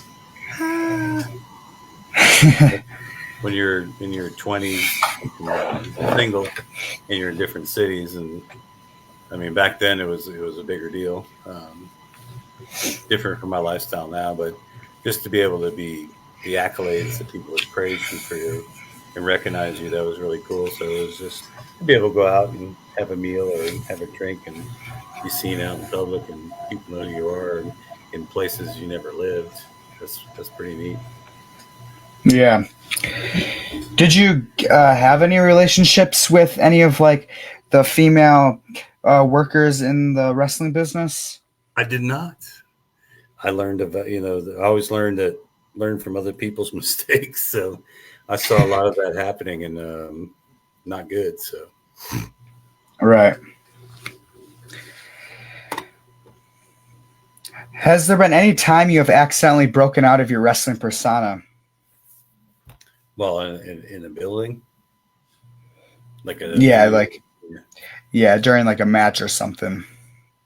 Yeah, definitely. Always with Steve Austin. I remember one time in particular, we were, I think it was Milwaukee house show, and it was a medium sized crowd, and it was kind of quiet, back and forth. He's the heel on the baby face, and he's great at working the crowd, especially when they're quiet. You know, some guys going steroids. He's like, "Shut up, fatty!" And he grabbed me in a headlock, and he's like, "Angel, third row, look at those boobs." And he's like, "Come on, man, show me boobs, come on!" And I started laughing, like, "Dude, you're killing me." But he would just have fun. But you know, I shouldn't have broke character. But it's funny because he's holding my head, looking right at the third row. Right. Yeah, what a great Wisconsin story. Because I usually ask if my guests have been into Wisconsin for like a wrestling event. So there we go. There's a great Wisconsin story. So Oh yeah, definitely. And well, here's another one. I was with Scott Hall and Steve. We were on the same tour. We wanted to see the where Green Bay played. The stadium. So we roll up on him like, man, this is it. Man, we see it on TV. We're all excited. But on the way up there, we stopped. Scott wanted to get out and get something out of his bag. And while we stopped on the side of the road, somehow he got bitten by a spider. By the time we got, we got something out of his bag, whatever it was, got in the car, went to saw the stadium, Green Bay, and then we went into, I can't remember the venue, but he's like, man, my leg hurts. It got this big red spot on it, and it looked nasty. We're like, you need this paramedic on. So they always have paramedics at the building. They said this doesn't look good. Once you go to the local hospital, turn out they got bit by a brown recluse. So they gave him some treatment, but they flew him back to Charlotte because they said, man, if you get bit by a brown recluse, you can lose limbs because it basically starts to decay in your tissue. So that freaked me out. But that was in another Wisconsin story we had. Yeah, that's cool. Yeah, and was the show in Green Bay? Because if so, it was probably the Rush Center. That's it, the Rush Center. Okay, yeah, that's what it was. Yeah. Yeah, I'm 45 minutes away from Green Bay, so I go there quite a bit, actually. You're a cheesehead? Yep, I live in Wisconsin, so. That's man. There's a lot of hope for that team. I think they're going to do well this year. Yeah, they definitely did good this past year. Yeah, me and my dad are kind of fans of the Lions, but also, man, they're great, aren't they? Dan, their coach is something else. I love that coach. Yeah, like when the Packers and Lions are playing against each other, we're definitely going for the Lions. But otherwise, if the Packers, we're always rooting for the Packers and the Lions separately. So. Lions are close, man. I can't believe they lost Ben Johnson and another coordinator. That was big. Right, yeah. Crazy. What would you say has been the scariest or most dangerous incident in your wrestling career?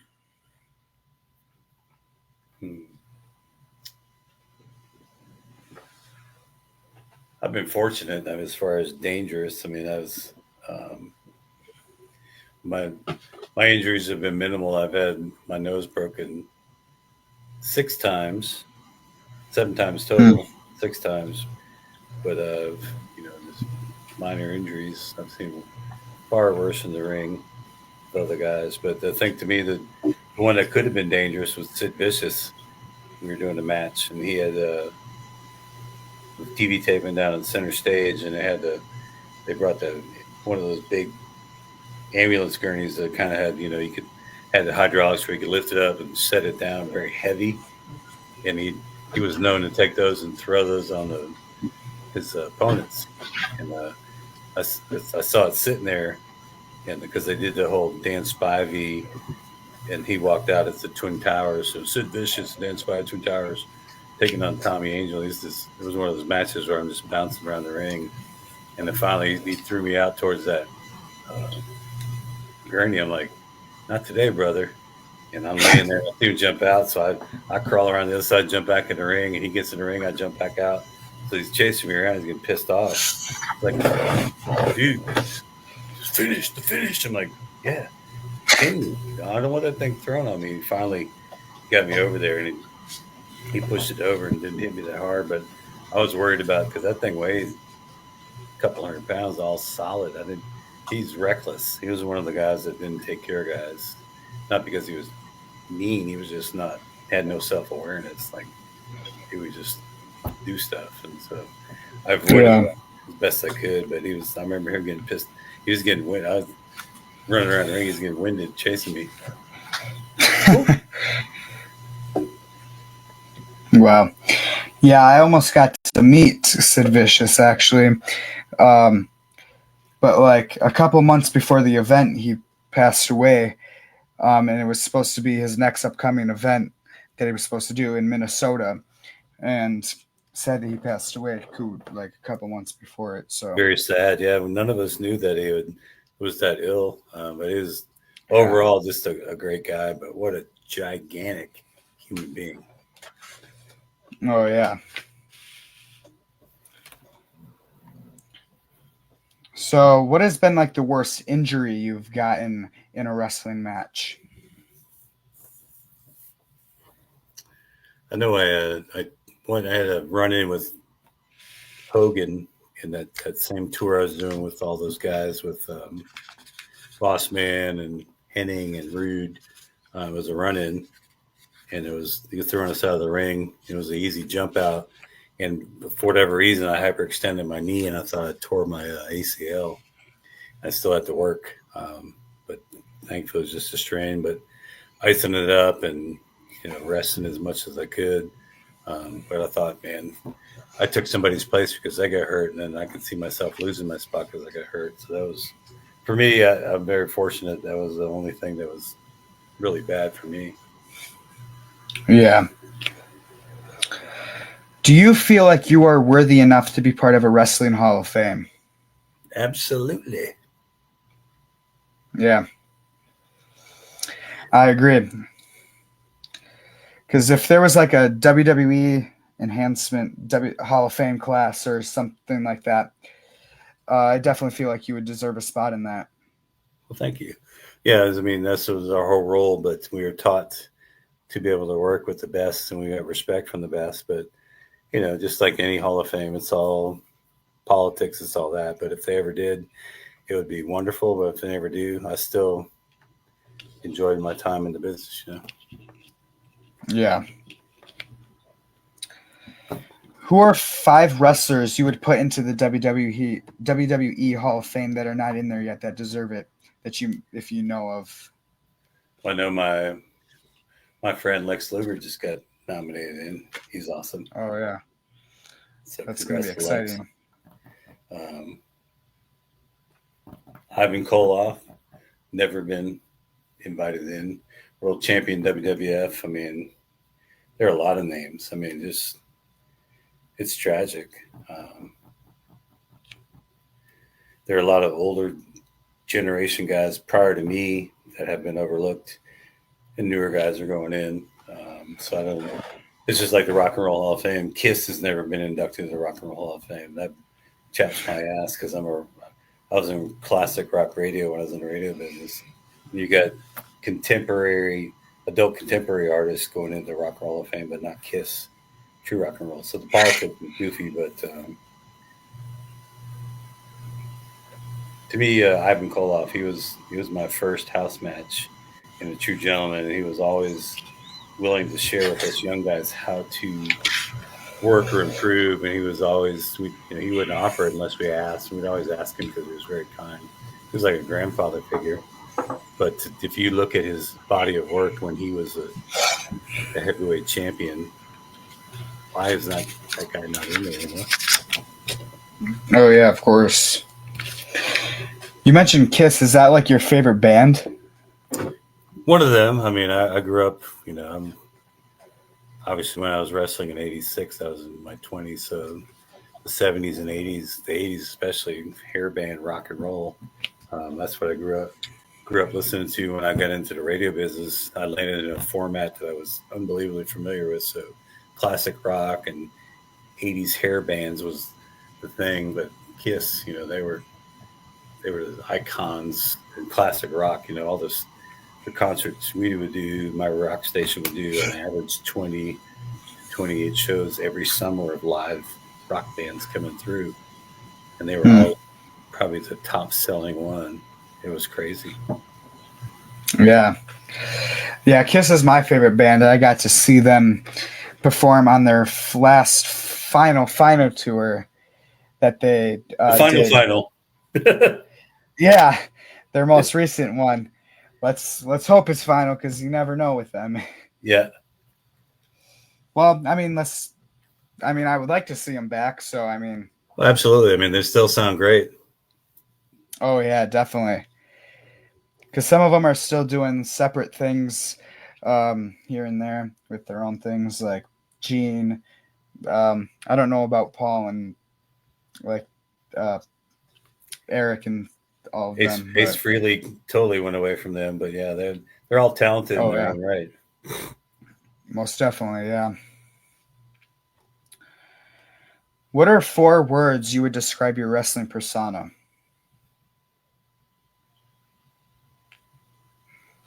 Great question. How would you describe a babyface? I don't know, just young lion, just aggressive, to me, coming from a military background, just the persona was that Nelson tried to help me portray was, somebody that represented that generation, committed to the business, military background, American. Also, he called me the American Eagle, so I was like TNT, the American Eagle, military guy. So just all American kind of Right. Yeah. the guy next door. Yep. If you are upset or anxious during or before a match, what do you do to help yourself like calm down? Music was my thing. I'd always listen to music.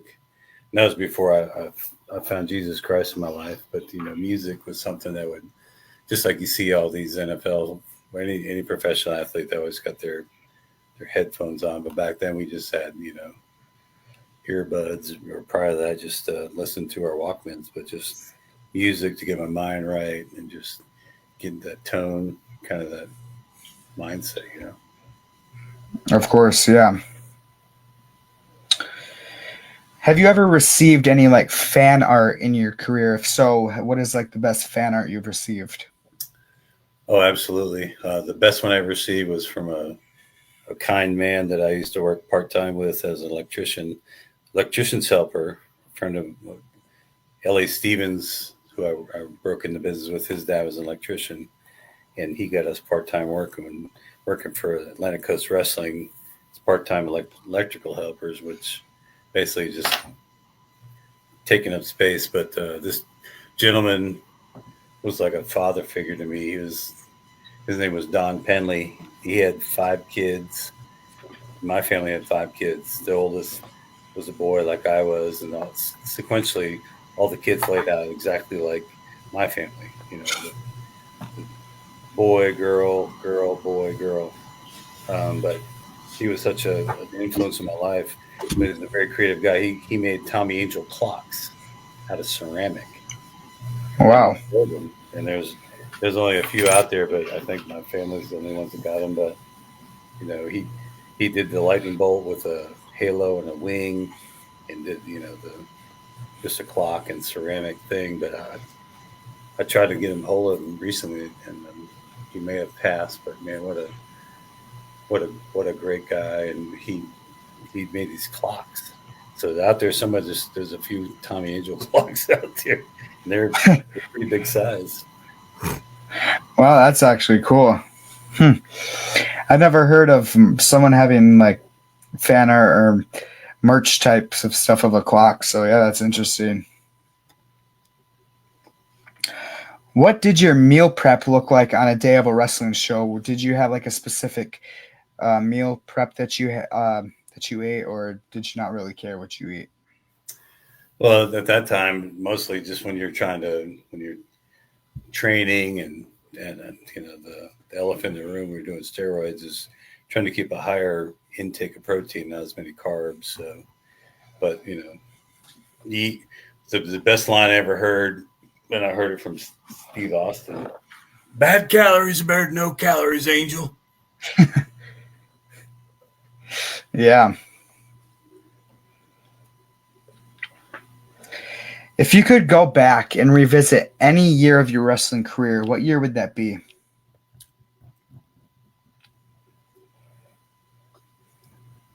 Probably 80, 89, when it was WWF and ACW was taking place. I would have, looking back, having know what I know now, I would have made different decisions. But we can't live in hindsight. But that would be the one I would have chosen to stay in WWF and taking my chances on possibly becoming a bigger star. Yeah, of course. And about also going back in time, if you could go back in time and tell your younger self something motivational towards becoming a wrestler, what would that be? The longevity of being a helicopter pilot is much stronger than the longevity of being a wrestler. Because I could be a commercial pilot right now, even past Yeah, retirement. But you know, God doesn't waste anything in your life. I don't regret not going there. I was just I have no regrets about being in the business. I gave it everything I had. I did everything I thought I could with what I had to work with, and it was a fun ride for those 8 years. Of course, yeah. What is your favorite wrestling quote? From other people or myself? If you have a wrestling quote, yeah, what is it? It's the one I just told you. This one. The only one that really sticks out in my mind is Steve Austin. We were stopping at a convenience store and there was nothing to eat. Bad calories are better than no calories, Angel. Oh yeah. But Nelson Royal had a million of them. As far as always be a student of the business was the biggest thing he pushed. Always learn. Don't be a casual fan when you watch television or you're at a show. Pay attention and apply the things that you see to what your skill sets are and learn from those, even the mistakes. So I was always all the guys that I broke in with, David Isley and Cougar J, um, all those guys. We always, when you're watching, figure out what's happening. How can I apply that to my skill sets or not? And so that was the biggest thing for Mhm. sure. Always be a student. Yeah. Who would you put in your Mount Rushmore of wrestlers? Man, who's not already there? I mean, for me, there were guys that preceded me before I even got in the business. Kerry Von Erich. Uh,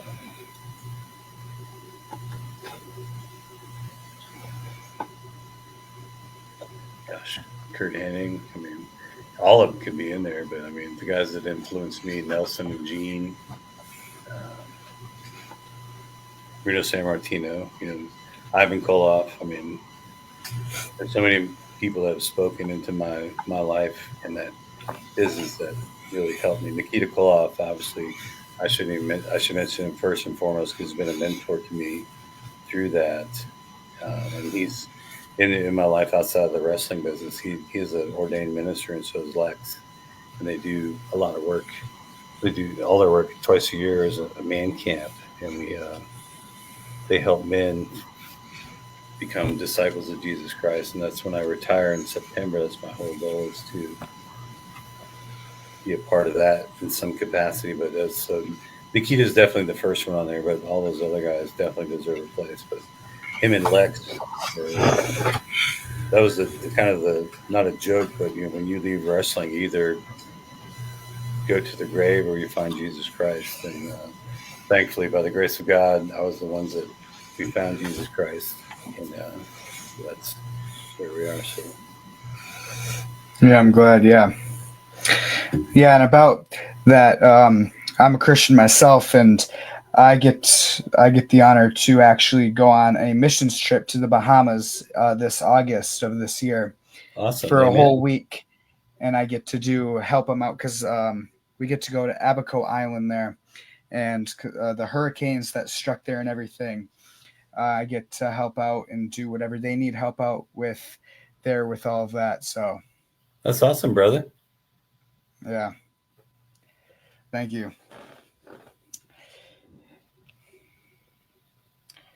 If you could wrestle or have a segment with any actor, who would that be? Arnold Schwarzenegger. Yeah. Yeah, he did. He was a guest star in WWE for a little bit. He did some stuff Yes, for Terminator. yeah. I was, but obviously, he and I are both old and not fit for the part. But back in his day, when he was in shape and I was in shape, that would be something I would welcome because I mean, the two, the, the two actors that influenced me were Sylvester Stallone and Rocky. When I was 15 Hmm. years old, I saw Rocky, and then Terminator when I was a little bit older. I wanted to start bodybuilding, but Lou Ferrigno was the Hulk on television, so that was when I Yeah. started bodybuilding. So I had a set of the plastic weights filled with cement in my room working out, and that was like the transition in my life. That Christmas, my parents said, "What do you want for Christmas?" I said, "Either electric guitar or weights." And they bought me weights, so that kind of determined the path of my life. Right. When you were growing up, were you more of a shy, quiet kid or like outgoing, loud, and excited? I was the one that was very quiet. And Yeah. it's funny because my son, who'll be 19 in July, he's kind of definitely the same way, but I see him growing out of that kind of like I did as well. Yeah, since you mentioned that you were more of a shy, quiet kid growing up, when you knew you wanted to become a wrestler and started getting into the business, what helped you cope into getting out of being shy, scared, and quiet into knowing you'll be performing in front of like these big crowds of people? Baptism by fire. I mean, you just get out there and you do it. I mean, the thing that creeped me out the most was when we were working out. Was like my face is, you get a headlock. Your face is in another man's armpit. You're like, this is kind of weird. Don't like it. Right. So the smaller crowds, I guess, definitely help with we were doing Atlanta. Um, but when we went to the first show I told you in Charlotte, it was huge. It's just you get used to it, and over time, um, familiarity, you just get more confident through all that, and that's what helped me when I got into the radio business. Just having the experience in front of so many people. You go in and when you're doing it on air, the premise is when you're speaking a microphone, it's conversation like me and you were talking, but you have to understand there's thousands of people on the other side listening to you. So just over time, Yeah. you grow into that. And but so I want to compliment you. I think you do a great job of your show, the way you host it and everything. Thank you. I appreciate that. So to finish off the interview, a couple of my last couple questions. What is one thing you would tell your wrestling fans that have been supporting you? Thank you, thank you, thank you. Yeah. I mean, without them, that's what I think a lot of it's missed is that without them, these guys wouldn't be made. So I've seen when you're in the business, you see a lot of egos, and I don't know if that translates to their level or not. But without them, none of us would be anything. I mean, we're just human beings. Um, the biggest lesson I've gleaned in my lifetime is learning to take yourself seriously and your work seriously. Your work seriously and yourself seriously. The first one's imperative. The second one's disastrous. Take your work seriously, do it well, but don't take yourself seriously because everything passes. Yep. Of course. And then my last question, which I ask everybody, is: Do you have any advice for me to become a wrestler, and also in this podcasting business, since you have a background in the radio? Yeah, brother, just follow your dreams. Don't let anybody tell you that you can't do anything. You can do anything you set your mind to. Never quit, never give up.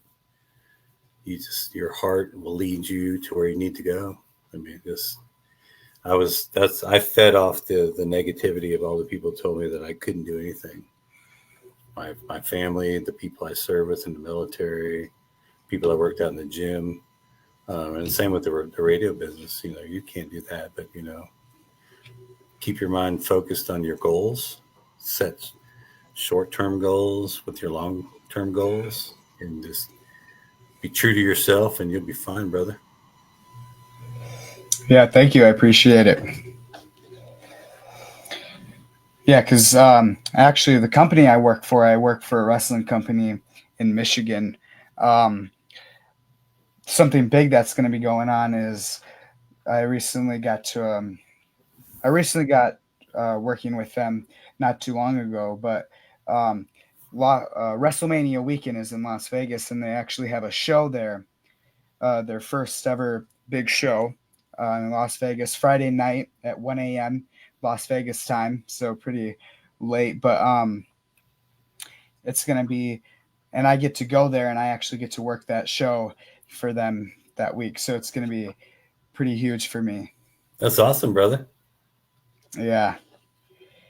So yeah, I can't wait to have the experience and also do more fun stuff in Las Vegas. I plan on going to WrestleCon, the big wrestling fest, and just whatever else we can do and there. So yeah. Just get your brand out there and just keep meeting people and keep talking, brother. While you're there, obviously network and get some more interviews lined up. you're on the right path. Yeah, that's what I'm doing. Yeah, they're helping me out with my podcast. Like whenever they have a guest, they help me out with getting them for my podcast and stuff. So Awesome. Well, DM me because I got like some older guys that I work with that might be some good podcast opportunities for you as well. If you're interested, just let me know. I can hook you up with a few guys that are good. all right, yeah, I appreciate that. And I appreciate you taking your time out to do this interview. It was a pleasure to have you on here. Well, thank you, brother. I appreciate it. Yeah, is there any last words and anywhere people can find you on like social media or anything?